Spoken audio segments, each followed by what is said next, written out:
what is the main task of the compiler?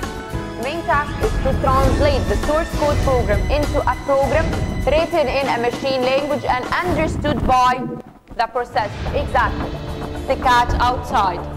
By all means, when you do either or the true instruction or the false instruction, you have to go back to your program and execute the next instruction line. Unit 6 كانت بتتكلم على ايه? What was the core subject of Unit 6? The computer as a system, صح? As hardware and as a software. So, in the last lecture or previous lecture, we discussed the concepts of hardware. فقلنا إنه the most important part of the computer is the processor in the sense of processing and calculating كل الoperations اللي بتحصل عندي في الكمبيوتر. وقلنا إنه each processor consists of two main parts اللي هم إيه؟ أو two main units اللي هم إيه؟ Arithmetical logical unit ALU and CU, which is the control unit. And what is the responsibilities of arithmetical and logical unit? ايه هي؟ The responsibilities بتاعت arithmetical and logical unit. بالظبط it's responsible to take all or to perform all the mathematical calculations which is related to the binary calculations and illogical operations اللي هي زي الكونديشنال او repetition او الحاجات دي. طيب والكنترول unit, what is the responsibilities of the control unit? بالظبط it is responsible for coordination, managing and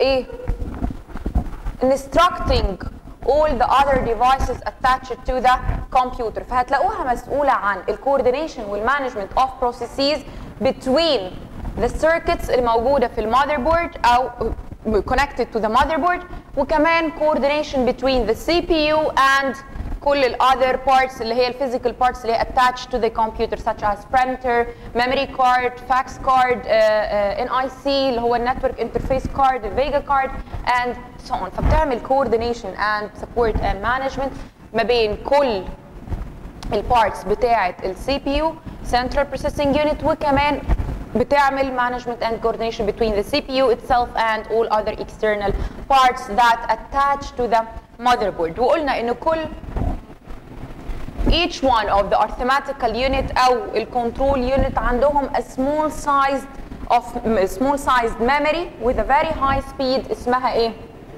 register, صح؟ طيب fine.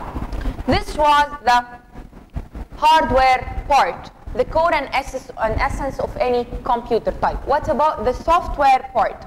يعني إيه software أو يعني إيه program؟ يعني ايه software او يعني ايه program? What do you mean by software or program?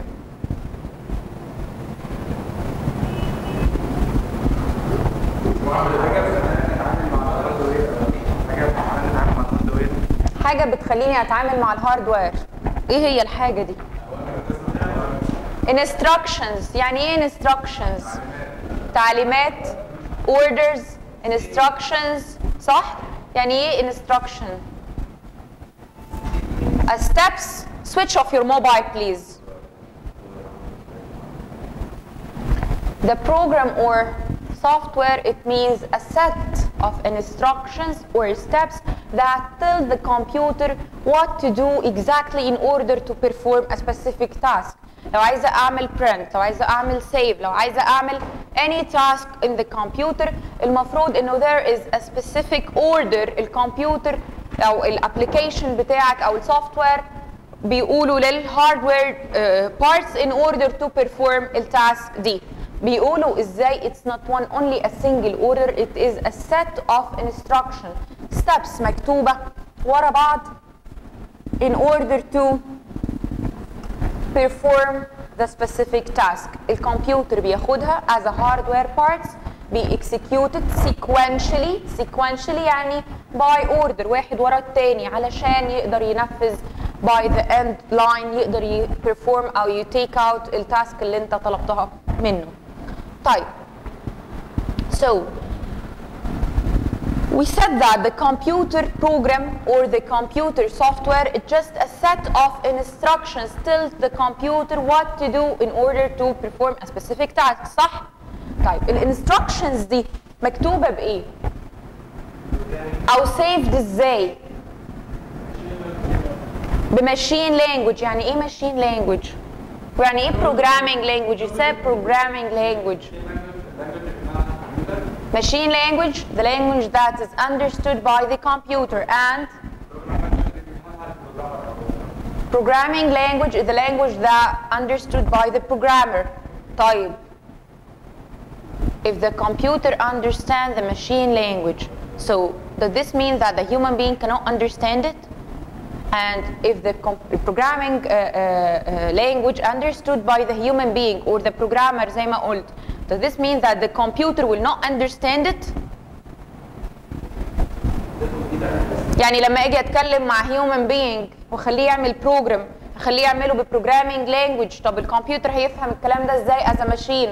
طب واذا الكمبيوتر هيفهم as a machine only the machine language, so what is the importance of the programming language اللي بيكتبها البروجرامر؟ وازاي الكمبيوتر هيفهم البروجرامing language دي؟ بصوا احنا قلنا ان الكمبيوتر او الكمبيوتر program is a set of instructions. It should be written in a language. This language should be understood by both the machine اللي هو الكمبيوتر device and the human being اللي هو البروجرامر. اوكي؟ طيب يبقى عندي هنا common base انا واقفه عليه انه الاثنين لازم يفهموا اللانجوج دي. طيب الكمبيوتر as a machine بيفهم ايه؟ او كل حاجه في each single item data or even instruction او information is stored in a form of zeros and ones. صح؟ zeros and ones. So ده بنسميه الباينري سيستم. كل حاجه take place as a zeros and ones into the computer. So I have to create a language that is understood by the machine by zeros and ones, okay? And by binary notations only. دي اللانجوج اللي بيفهمها البروسيسور بتاعي. So اللانجوج دي بسميها the machine language.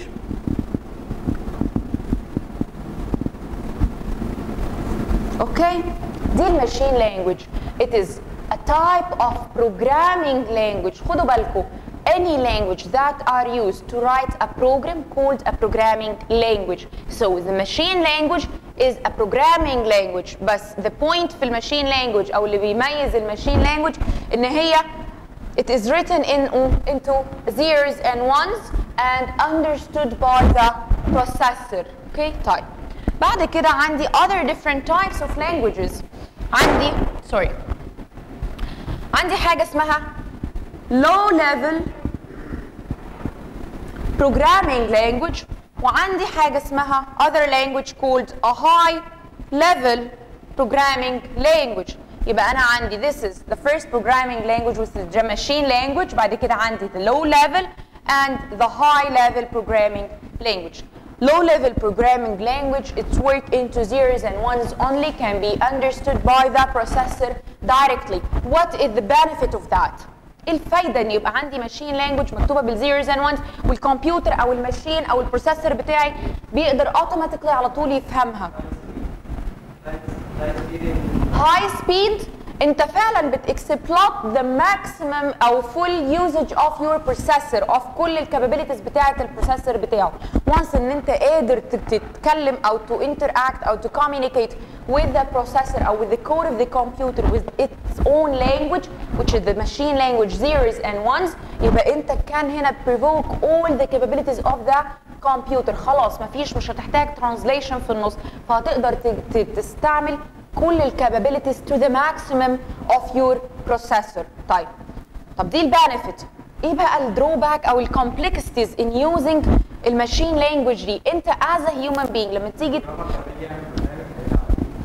البروجرامر لما يجي يعمل بروجرام هيتعب جدا. ليه؟ ازاي؟ It is hard and inflexible to the programmer just to write a whole program with the zeros and ones notation. صح؟ طيب ايه كمان؟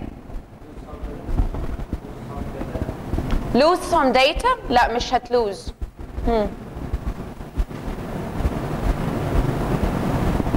مش احنا خلاص قلنا it is a level of abstractions. خلاص this is the purest version of the program should be written into the machine language. يعني ما فيش simpler اكتر من كده، simplicity اكتر من كده. So even حتى the memory locations اللي انت بتسيف فيها الداتا or the instructions will be noted by الباينري addresses بتاعتها. يبقى لازم يبقى عندك كل الماب بتاعت الميموري locations الافيلبل عندك. و this is somehow confused البروجرامر انه انا هسيف فين وايه هي الاماكن او السبيسز او اللوكيشنز of the memory that are free وايه هي other locations that are holds some data او instructions. So in order to save or to retrieve information هيبقى في high complexity عندنا. Okay. طيب. Sometimes not all developers are easy familiar with the notations of the machine language. It takes too much time انك تكتب الكود with this language. طيب. عملنا بعد كده other two different programming languages. Programming languages دول somehow easier عن الماشين language. فقلنا the low level programming language. هي ليه اسمها low level programming language؟ low level programming language it is a language بيكون فيها some sort of words that is monotic. monotic يعني بتعمل correspondence. زي مثلا عندك a little some words زي sub for subtractions, add for addition, AVG for average for example مثلا. اوكي. طيب بنسميها low level عشان هي بتعمل لي one to one instructions correspondence. يعني ايه one to one instruction correspondence؟ يعني كل instruction مكتوب بالlow level language programming language is automatically translated into a other one instruction with the machine language. اوكي. فباخد كل البروجرام ده بيكون equally sized to this machine language version. بياخد it is a one to one correspondence. كل instruction بتتكتب في low level language programming بتترانسليت بالظبط to a machine language. One of these languages عندي اسمه الاسامبلي. هتسمع عن الاسامبلي؟ طيب as long as الاسامبلي it's not a machine language, it is only a low level language.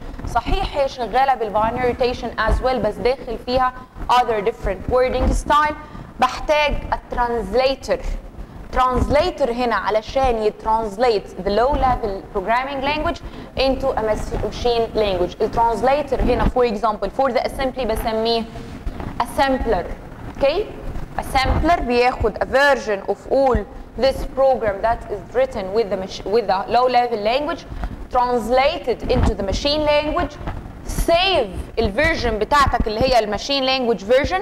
وبالتالي whenever you need to execute البروجرام بتاعك تاني بيروح to the machine language version and automatically execute it. Okay? طيب. الهاي level language this is the most common programming language اللي احنا بنشتغل بيها دلوقتي. اوكي. زي ايه الهاي level languages دي؟ زي ايه الهاي level languages دي؟ جافا. ايه كمان؟ بايثون. ايه؟ سي بلس بلس. سي شارب. سي. باسكال.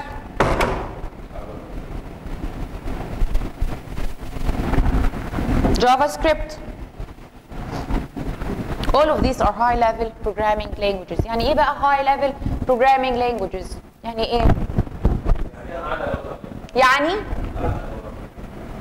يعني اعلى لغة. يعني ايه؟ what do you mean by high level programming language؟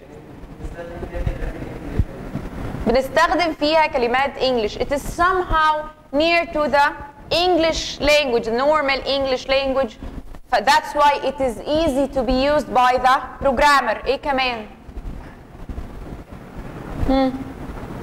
as long as it is easy to be used by the programmer اللي هو الهيومن being يبقى هتبقى ايه؟ it will save time, it will save cost. صح؟ هيبقى فيه flexibility عالية. اوكي. ايه كمان؟ اسمها ليه high level؟ high level لأنه each one instruction is translated into one or more than one other machine languages instructions. يعني الانستراكشن الواحد فيها بيحصل له mapping to a set of instructions مش بس instruction واحد. اوكي؟ عشان كده that's why we called it a high level language. طيب الترانزليشن فيها بيحصل بطريقتين two different ways in order to translate the high level programming language into the machine language. The two ways of translation واحد اسمه compiler and why are you so late؟ اتفضل اتفضل.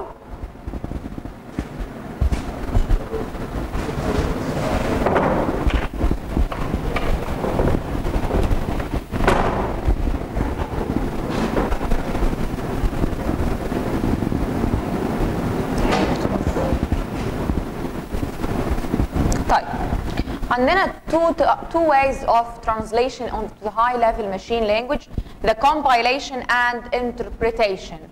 Compilation معناها ان انا باخد the whole program written into the high level programming language, translated into the other version which is the machine language, and save it, then execute it whenever it is needed.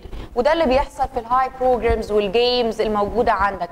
انت ما بتاخدش you are not taking the source code version. الsource code version ده الكود ده الversion of the codes اللي اتكتب بيها البروجرام originally. تمام؟ which is اتكتب بالسي بالجافا بالبايثون whatsoever اتكتب بايه ده بسميه source code. It is the version of the program that is written with the high level programming language. طيب عندي other version called the executable version. لما بتيجوا تعملوا download for a game or download of a file أو download of بتاع ده any application program تلاقوا حاجة اسمها .exe file which is only the executable version in order not to take the advantage of having the source code اللي هو البروجرام itself. ده بيكون a translated version from high level language to the machine language. So it enables us whenever we want to run الكمبيوتر ده أو البروجرام ده it automatically goes to run the executable version of the program. طيب ده الcompilation and most probably النيم بتاع الترانسليتر أو of the compilation process بنسميه compiler. طيب the other way is to translate your program line by line. So translate it, check for the error and execute it. يبقى translate, check errors, execute. Then إيه line by line يعني line by line, translate, check for error and then execute. It ends up that there is no any executable version of the program. By each time when we like just to execute the program, we have to go to the source code version and execute it sequentially, line by line. وده بنسميه interpretation أو translation by interpretation. والترانسليتر بتاعي بسميه interpreter. فهمنا الفرق؟ طيب يعني إيه machine language؟ Let's agree الأول إنه any computer program is written into as a set of instructions or orders that tell the computer how to perform a specific task. تمام كده؟ طيب الset of instructions دي مكتوبة ازاي وبتتفهم ازاي؟ عندي sort of programming languages. Programming languages معناها the languages that are used to write a program. صح؟ طيب to write a program it should be understood by the device itself اللي هو الكمبيوتر اللي هو mainly البروسيسور بالظبط. And it should be understood by the human being اللي هو البروجرامر أو الديفلوبر اللي هو هي understand البروجرام وهي write it. طيب so we need some sort of programming languages to cooperate مع البروسيسور والhuman being الديفلوبر. عندي first type of programming languages is machine language. What is machine language? Okay, it is a language, a programming language that is written into a zeros and one and can be understood with the machine or with the processor mainly وبتتكتب بالzeros and الones. طيب low level language ها فيها حاجة مميزة ايه؟ فيها بالظبط it is a one-to-one correspondence ومش بس it's not only zeros and ones داخل فيها some keywords or terms related to the functionalities of the function اللي هي functionalities of the task اللي هي موجودة في الكمبيوتر. It is a one-to-one. An example of that is the assembly language and the translator بتاعها بسميه assembler. اوكي طيب a high level language ايه هي؟ Another sort of programming language written by human being. It is most close to an English language مثلا داخل فيها keywords كتيرة and English terms كتيرة بتعمل ايه؟ It's not a one-to-one correspondence. لا each one single instruction هنا في ال high level programming language is to translate it into a set مجموعة من ال instructions of machine languages. اوكي اللي بيحصل هنا عندي نوعين من ال translation. The first type of translation is compilation by the compiler. ال compilation بيشتغل ازاي؟ ازاي؟ translate and check for the errors and translate all the program then save it to a machine language version بسميه the executable version of the code. Executable version of the code هو دوت اللي بيرن whenever I need to run this program, this version برن ال executable version. طيب ال interpretation is another type of translation عن طريق ال interpreter ده بي check line by line for the error, translate it and then execute it. Translate to be execute line by line. That's why ممكن تلاقي البروجرام بتاعك بيبريك في النص لو لقى غلطة أو error في النص. اوكي؟ طيب تعالوا نشوف الكلام ده. So the low-level language is a programming language in which each instruction translates into a single machine language instruction. طيب the machine language is a programming language written in binary notation that a processor can directly understand and also known as a machine code. Okay. Machine language is low-level language because it's a one-to-one correspondence. Machine language programs are the purest kind of programs because the programmer is literally writing in the language of the processor, which is a zeros and ones, صح? Without any interventing or interpreters أو حتى translators. يبقى هنا ما عنديش translators، هنا عندي translator واحد اللي هو العادي الأسامبلر. هنا عندي two different way of translation, compilation and interpretation.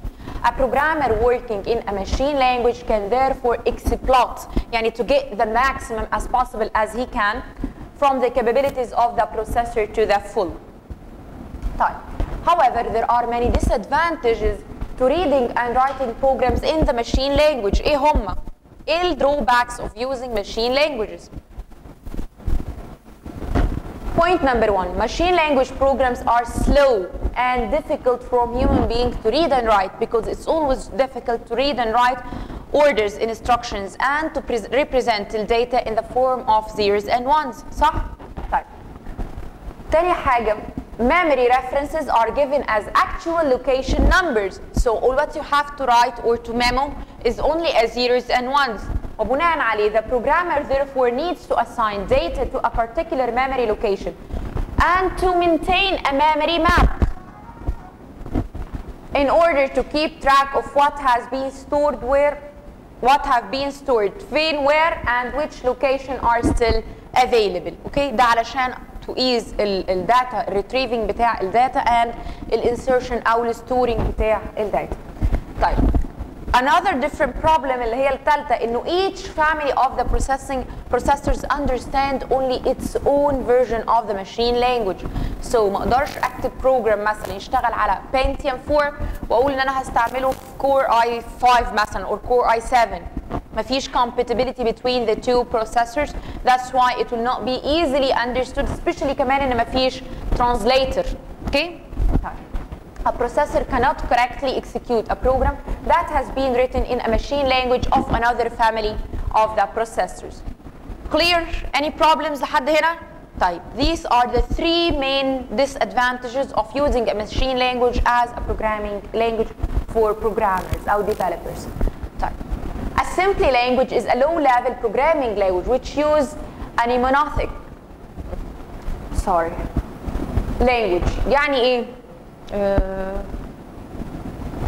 such as names give a clue for the function or the instructions اللي هي زي add, sub, division مثلا, such as multiplications. okay, حاجات very simple and mathematical أو زي F for example. okay, logical دي. for instruction names, each instruction exactly corresponding to a one hardware operation of the processor. يبقى it is a low level language, each instruction corresponding to one instruction of the machine language. Any computer programming language with this one-to-one correspondence including the machine language is referred to as a low level language. يبقى اللي بيميز عندي low level language is the one-to-one correspondence of the instructions. Because of the one-to-one correspondence between the low level language instruction and the machine language instruction, a program written in assembly language can be directly take advantage of the feature of instruction available of the processors لأنه it is a one-to-one. كل حاجة تترجم لحاجة تانية direct تقابلها. وبما إن الماشين language بتقدر تexploit أو provoke all the capabilities of the processor, يبقى بالتالي ال one-to-one correspondence will make me able إن أنا أعمل نفس الكلام. طيب, whenever a program is written in a language than the machine language, the instruction of the original program بسميه source code. Exactly. طيب, source code cannot be run by a machine language, so it needs to be converted or translated to another form اللي هي the machine language form. صح؟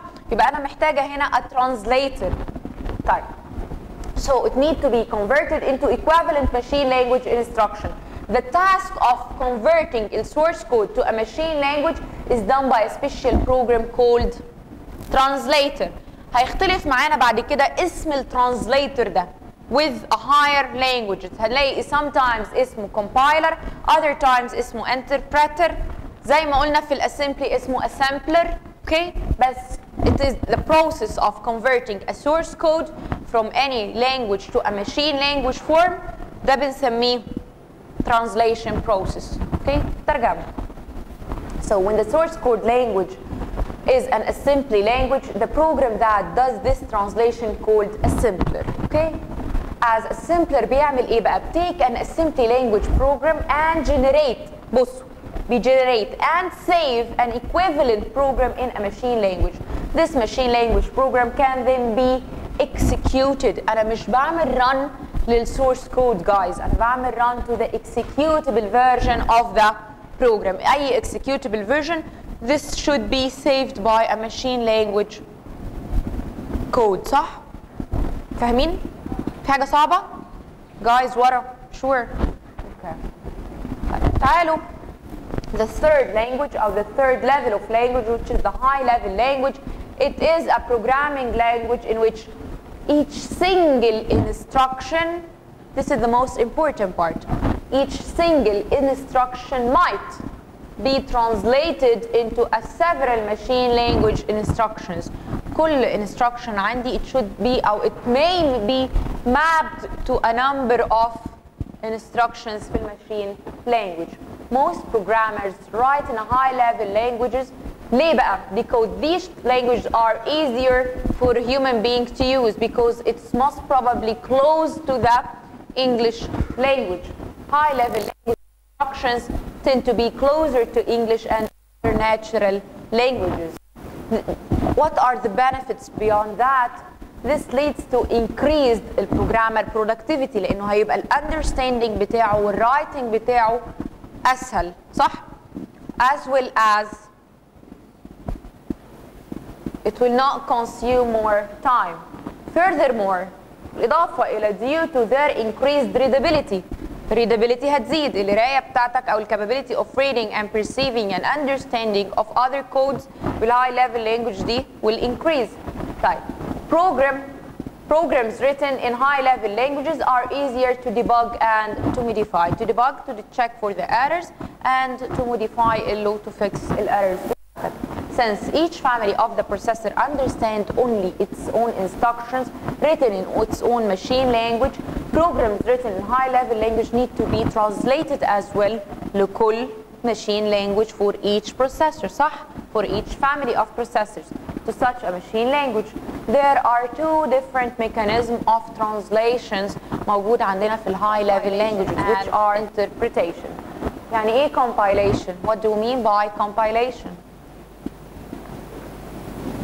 Translation of the source code written by high-level language. صح؟ طيب by high-level language it takes place as check for errors, translating to a machine language version and then save it as an executable machine language version. صح؟ So whenever بنيجي execute, whenever we want to execute the program, we only run the machine language version اللي هي the executable version. Clear? طيب, so compilation in compilation the program written in a high-level language اللي هو the source code is used as an input to the translator program بنسميه compiler. طيب ساعتها بنقول انه بنعمل compilation to the source code. الكومبايلر بيعمل ايه؟ What is the main task of the compiler? The main task is to translate the source code program into a program written in a machine language and understood by the processor. Exactly. The machine language version بيحصل له ايه بعد كده؟ Is then saved and it is this machine language program that is executed every time the program is run. يبقى عندي two steps بعملهم بالtranslation by compiler. أول حاجة to translate the source code from source code language into a machine language. بعد كده to save it الversion بتاعة الماشين language دي in order to run it whenever we desire to execute the program. طيب when you buy a computer software you are not usually able to see program code. ليه؟ لأنك لو معاك الكود source code it's easy to modify and edit your own version of the program. صح؟ That's why مش كل الناس أو developers أو كل software companies بيدوكوا source code of the program. أمال هما بيدونا إيه؟ إحنا بنشتري إيه؟ الجيم اللي أنت بتشتريها، السوفت وير الغالي اللي إحنا بندفع فيه، الأنتي فيروس، كل الحاجات دي بنشتري إيه؟ بالظبط we are buying only the executable program only which has already been compiled from the source code. Some languages examples بتشتغل بالcompilation are the C, C++ and Java. Those are designed to be compiled. طيب. The other way of translation in high-level languages is the interpretation. This interpretation have other different mechanisms. Instead of translating the whole program and save it into the machine language version which is the executable version, لا بيحصل ان انا بريد line by line, read it, check for the errors and translate it and then execute it. يبقى بريد بمodify error then translate and execute line by line. So jump to the second line, repeat الكلام ده, jump to the third line and repeat الكلام ده. Okay, so translation عندي execution, translation and executions goes line by line. So it is different mechanism from translating high-level languages to machine languages. ازاي؟ what is the task of the interpreter? The interpreter task is to translate each instruction in the source code written into the source code into the machine language as a program is running and then immediately executes it. Okay? We check for errors, we modify if there is errors and then translate وبعدين run line by line or instruction by instruction. There is never ever a complete translation of the whole source code into a machine language and so there is no طبعا machine language program generated أو حتى even saved. يبقى كل مرة by each time I want to execute the program بعمل إيه؟ أو each time عايزة أرن البروجرام بعمل إيه؟ I have to go through the source code in order to read and translate it line by line. Example of these languages are the JavaScript, Perl, Basic and Pascal as well. طيب خلاص لحد هنا فهمنا يعني ايه writing a program؟ Do you understand what you mean by program as a definition? How to write a program? طيب كتبنا البروجرام. How to execute it? How to execute it? عندي البروجرام. I have my own program written زي ما انتوا قلتوا a set of orders or a set of instructions written by machine language, sorry, by programming language, either high level languages or low level languages. Then it is translated either by compilation, interpretation, or the any low level translator. وبعد ما عملنا translation عندنا a machine language version. صح؟ طيب هنرن ازاي؟ احنا كتبنا البروجرام، عرفنا ازاي بيتكتب. How to run a program.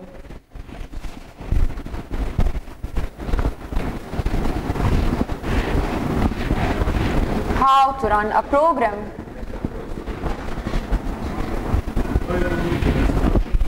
ايه؟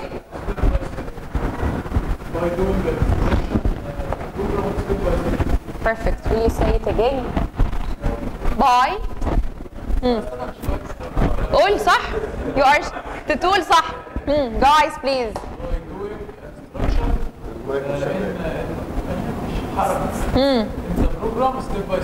طيب. By doing the instructions step by step or taking a place of the instructions step by step. هو بيتكلم صح. somehow يعني بيتكلم صح، مش دايما بيتكلم صح. طيب. اللي بيحصل انه مش احنا قلنا انه any program عندي في الدنيا is a set of instructions. Hey guys. مش قلنا ان اي program عندي في الدنيا عبارة عن set of instructions that should be executed صح line by line. طب اسكت. set of instructions that should be executed line by line. So the normal execution of any program بنسميه sequential execution. ده أول طريقة بexecute بيها. sequential يعني in order، يعني line by line، يعني هexecute اللاين ده and then خلص هjump to the second line, execute the second line. When it's done, jump to the third line and so on. So this is the normal execution style الموجود عندي في programming is to execute the program line by line. بنسميه sequential order.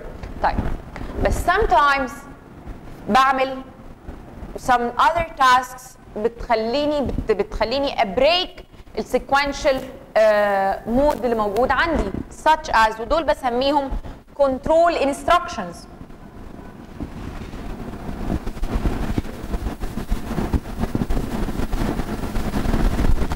control instructions دول حاجتين. those are a certain type of executing the instructions that break the sequential style الموجود عندي. sometimes I have a number of instructions that need one or number of instructions that need to be repeated a number of times. مثلا ده بنسميه ايه؟ repetition.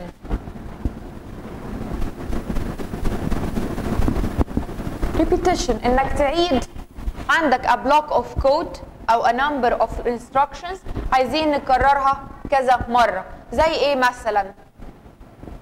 calculate if I have a 30 student in a M150A class and I want to calculate the GPA for my 50 students. So I have to calculate it كم مرة؟ 30 times. هم 30 students. So I have to calculate it 30 times, a number of times. So I have to repeat, my program have to repeat the GPA calculation كم مرة؟ 30 times. So this is the repetition. طيب عندي حاجة تانية control instruction تاني اسمه control instruction اسمه conditional. conditional or selection. Do you remember the if statement that we have taken in في البتاع ده في ال TU 170 في الإكسل؟ كانت بتقول ايه الاف ستيتمنت دي؟ بالظبط if condition، مش ده الكلام اللي قلناه في التي يو صح؟ طيب if condition وبعدين لو الكونديشن ده if it is true ايه اللي هيحصل؟ هيعمل any action، ده لو هو true. طيب and if it is false هيعمل other action صح؟ will perform another instruction. So this called a conditional or selection. عندي condition، عندي conditional expression موجود. If this expression achieved يعني هو true يبقى I will perform a set of instructions أو instruction واحد أو skip part.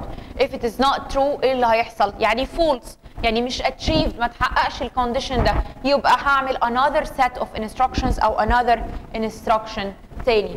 ده بنسميه conditional أو selection. انتوا أخدتوه في الإكسل بس you did not notice that this one of the control logical instructions الموجود عندنا في ال execution بتاع any program. اوكي؟ طيب تعالوا نشوف الكلام ده. بيقول لك for most programming languages the default execution order is sequential، انه الكود بيشتغل line by line. Instructions are executed in the order in which they appear for the program. زي ما هم الاوردر بتاعهم في البروجرام بتاعك كاتبهم هي execute line by line. However, there may be occasions when the programmer might wish to specify a possible change. ممكن اعمل change في البروجرام ده. change بتاعي بيحصل according to a condition. أنا عايزة مثلا repeat a block of code or a statement of code أو any instruction a number of time. So this is a condition. أو إن أنا عايزة أعمل selection or اسمه إيه ده؟ skipping to a part of the code based on condition. فده بنسميه selection. So there may be occasions when the programmer might wish to specify a possible change في ايه in the order of the program or the execution of the program in response to some user input. All programming languages have mechanism for changing the order in which the instruction of their instructions are carried out. ده بنسميه control instructions. يبقى control instructions are the instructions that changes the default sequential. Don't forget to write the word sequential to change the default sequential order of any program. ده بسميهم these types of instructions اللي بتتيك الاكشن ده او بتعملي التشينج ده بسميها control instruction because it forces the program in order to change the sequential performance بتاعها. Examples على كده of control instruction include instructions that jump immediately to an instructions later in the program أو الانستراكشنز الثانية اللي ممكن تعمل skip over instructions between instructions.